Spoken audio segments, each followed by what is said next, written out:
શ્રીનાથજી જ્વેલર્સમાં લૂંટારુઓએ ઘૂસીને ગોળીબાર કર્યો. જ્વેલર્સ માલિક આશીષ રાજપરાનું સારવાર દરમિયાન મૃત્યુ થયું. સુરતના સચિન વિસ્તારમાં આવેલી શ્રીનાથજી જ્વેલર્સમાં 7 જુલાઈએ રાત્રિના સમયે થયેલી લૂંટ અને મર્ડરની ઘટનાનો લાઈવ વિડીયો સામે આવ્યો છે, જેમાં લૂંટારુઓ જ્યારે દાગીના ભરેલો થેલો લઈને ભાગી રહ્યા હતા ત્યારે દોડી આવેલા આશીષ રાજપરા નામના વેપારીએ લૂંટારુઓને રોકવાનો પ્રયાસ કરતા ધડાધડ ફાયરિંગ કરતા આશીષ રાજપરા ઢળી પડ્યા હતા, જેનો વિડીયો સામે આવ્યો છે. સુરતના સચિન વિસ્તારમાં જ્વેલર્સ પેઢીમાં રાત્રિના સમયે બનેલી લૂંટ વિથ મર્ડરની ઘટનામાં પોલીસે તપાસનો ધમધમાટ શરૂ કર્યો છે. સચિન વિસ્તારમાં આવેલા શ્રીનાથજી જ્વેલર્સમાં હથિયારો સાથે ઘૂસી આવેલા લૂંટારોએ 3 રાઉન્ડ ફાયરિંગ કરતા જ્વેલર્સ પેઢીના માલિક આશીષ રાજપરાનું મોત નીપજ્યું હતું.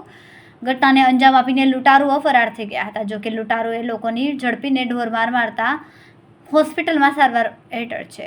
અન્ય નાસી છૂટેલા 3 લૂંટારુઓને ઝડપવા પોલીસે 5 ટીમની રચના કરી છે. આ બનાવ બન્યો ત્યારે આજુબાજુની દુકાનમાં હાજર એક પ્રત્યક્ષદર્શીએ સમગ્ર ઘટનાની સનસનીખેજ વિગતો વર્ણવી હતી. લૂંટારુઓને સુરતમાં આશરો આપનાર અને લૂંટ માટે ટીપ આપનારને પોલીસે ઝડપીને પૂછપરછ શરૂ કરી. બનાવ બન્યો ત્યારે મૃતક આશીષ રાજપરા બાજુની દુકાનમાં હાજર હતા. જોકે પોતાના લેપટોપમાં લાઈવ સીસીટીવી દુકાનમાં લૂંટ થયાની જાણ થતાં તેઓ દોડી ગયા હતા. આશીષ રાજપરાએ લૂંટારુઓને રોકવાનો પ્રયાસ કરતા તેના પર 2 રાઉન્ડ ફાયરિંગ કર્યું હતું. તેનું મોત નીપજ્યું હતું. આશીષ રાજપરાના માતા પિતા હાલ લંડન ફરવા ગયા હોય. પુત્રના મોતની જાણ થતાં સુરત આવવા રવાના થયા હોવાનું જાણવા મળ્યું છે. ગઈકાલે રાત્રે 8:30 થી 9:45 આસપાસ સચિન પોલીસ સ્ટેશનના સ્ટેશન બજાર વિસ્તાર છે. એમાં શ્રીનાથજી જ્વેલર્સ કરીને એક જ્વેલરીનો શોરૂમ છે.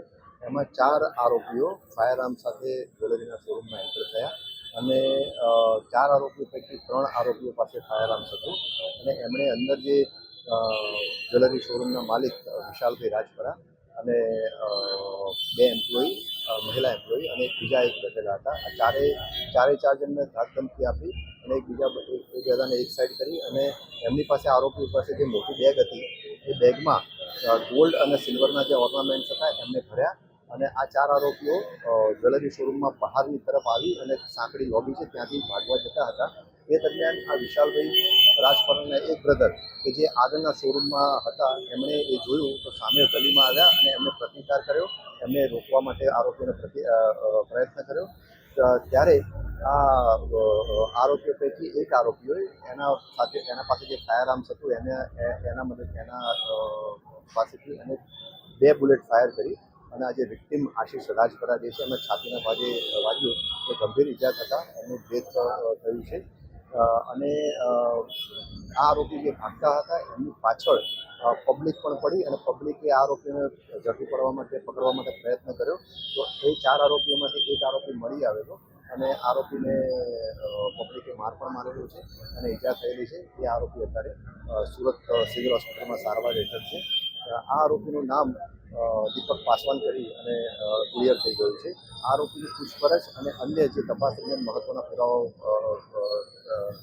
કલેક્ટ કરવામાં આવેલા છે એ આધારે અન્ય આરોપીઓના નામ પણ ક્લિયર થઈ ગયા છે અને પ્રાથમિક વિગતો જે મળેલી છે એ આધારે આ તમામ આરોપીઓ હતા 2 દિવસ પહેલાં જ બિહારથી અહીંયા લૂંટ કરવાના ઈરાદે આવેલા હતા સુરત શહેરમાં અને આ 3 આરોપીઓ જે હજુ પકડાયેલા નથી એમને પકડવા માટે સુરત ક્રાઇમ બ્રાન્ચ અને સ્થાનિક પોલીસની અલગ 6 થી વધુ ટીમ ફિલ્ડમાં કાર્યરત છે.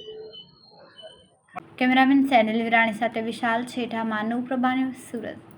અમારા વિડીયોની નવી અપડેટ મેળવવા માટે સબસ્ક્રાઇબ કરો માનવ પ્રભા ન્યૂઝ ચેનલને. બેલ આઇકન ક્લિક કરો લેટેસ્ટ વિડીયો સૌથી પહેલા મેળવવા માટે.